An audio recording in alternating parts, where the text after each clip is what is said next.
really important to to put your campaign on social media. You need to have a presence on, on Facebook. There's kind of like the big five, we call them: Facebook, Twitter, YouTube, Google+, and Instagram and Flickr. And it's a really great way to engage people on a more personal level, and drive people to your website. You definitely want to have a website. And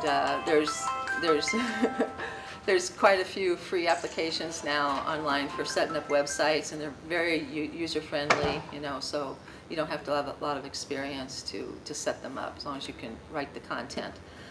So definitely have a website and be on those five applications, or platforms, I guess I should call them. Just quickly to go over them. Facebook, of course, I'm sure you're all on Facebook with your own personal stuff. You can put on your pictures of things going on. You can, put on videos. You can send detailed messages. You can interact with people in the comments.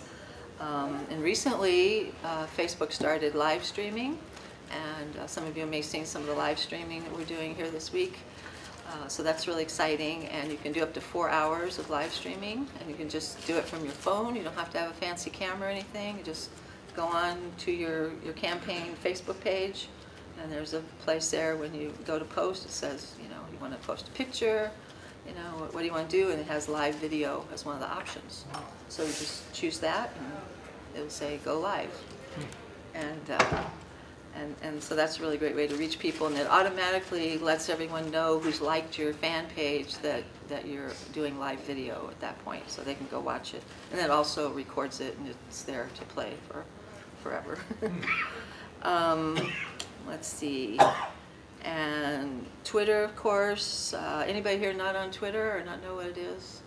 No, not really? Okay, well, Twitter, of course, you can do really short messages, 140 characters each, so that's kind of tricky trying to write something that short, but it's possible. You have to use some little tricks, like you don't spell and, A-N-D, you want to use the and sign, and you use hashtags on Twitter, which are called meta tags. You use the pound sign, and then you put like a group of words, and that becomes a searchable link for people. So if you do like hashtag, let Karen debate, or let Jill debate, let's say, then everybody that goes to that hashtag is going to see what everybody else on Twitter has said about that topic. So it's a great way to search for a particular thing. So you definitely want to come up with a good hashtag for your campaign. I know Jill was, in our hands, isn't it one of her hashtags? I'm with Jill is one of her hashtags. So, come up with some. What's that?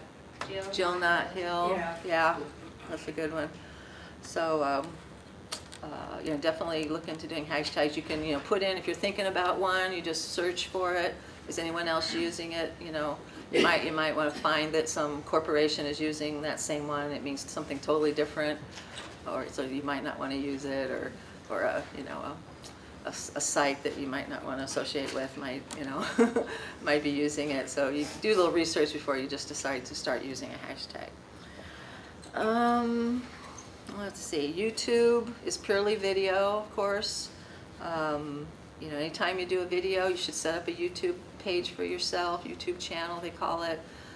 Anytime you do a video, you should upload it to YouTube. When you see other videos that you like, you should favorite them, the little star, and then they'll show up on your page too. So that's a really valuable platform to use. Flickr is all about photos, so that's kind of like a photo storage space that's available to the public.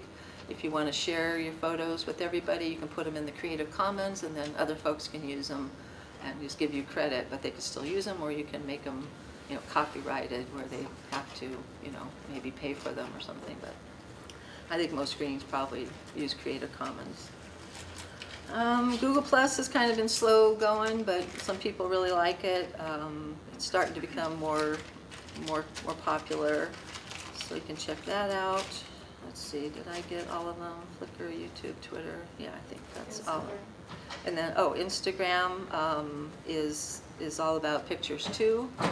A lot of young people use Instagram, so if you want to reach, the future greens, the teenagers and even, kids, that's a good place to start. We've recently gotten into Instagram for the National Party, and I'm amazed how many people, are liking our pictures and commenting on them. And from what I can see, they are mostly, youth and young folks.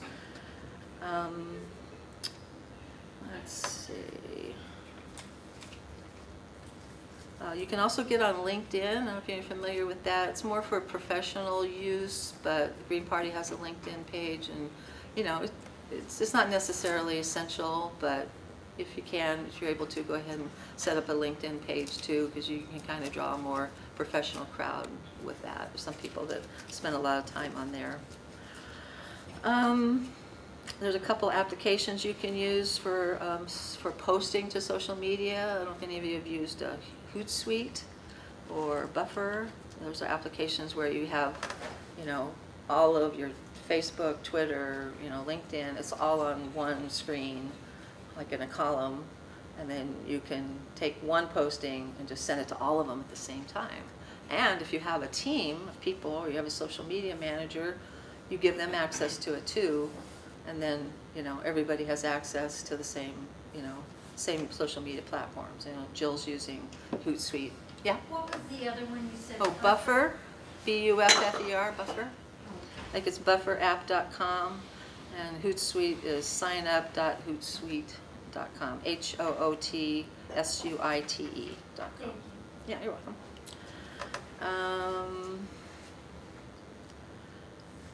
There are different applications for finding pictures. I use one called Wylio, WYLIO.com. It helps you find, public domain pictures, resizes pictures for you. That's kind of handy to have. Again, I go to Flickr. If I want to make a meme or a graphic and I need a photo of something, go to Flickr, choose Creative Commons. That gives you all the ones that are free. You can put in what you want, and all those pictures will come up. But you do want to give credit to people, and it says on there how to do that. You may have seen, little real tiny letters in the bottom of the photo. There's, CC via Flickr, and then a name. That's the person who took the picture, and usually the year. So give them credit. Not that they're going to see it. I mean, there's so millions of pictures out there, but I think that's just the right thing to do. I know if they were using my pictures, I'd want them to do that. Am I still okay on time? Okay, real quick. Definitely think about Facebook ads. If you have a little extra money that you've raised, it's a great way to draw people in, bring people to your website. There's various ways to do that. I could give you out my email address. It's starlene@gp.org, STARLENE. Feel free to email me if you need further information on anything I'm talking about, or want more information on Facebook ads. You can also Google it, and there's plenty of tutorials out there on YouTube that tell you how to do things.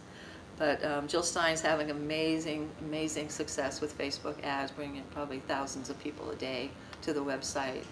It costs some money, but if you have a good ad and you have a good landing page website that engages people enough that say, okay, I'm willing to give this person my email address. And once you got their email address, you got them. You can contact them, which means you can ask them to volunteer. You can ask them for money. All of that. So you need that. You don't even need the name necessarily right away. The nice thing, a lot of green candidates are using Nation Builder now, and the nice thing about Nation Builder is it does ask you to create an account, and then you get their name and their address and phone number and all that. I think that's it. You can, on social media, you can do, set up maybe like on Monday you're going to do a question or a poll. On another day you're going to share something that's going on in your campaign. Another day you're going to do the latest campaign news. Maybe on the weekend you do live updates for the weekend. Kind of make a variety of what you post on social media.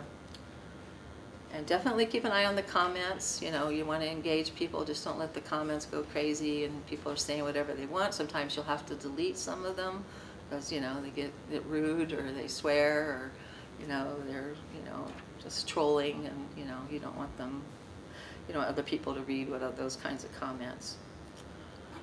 So, okay, I think that's it.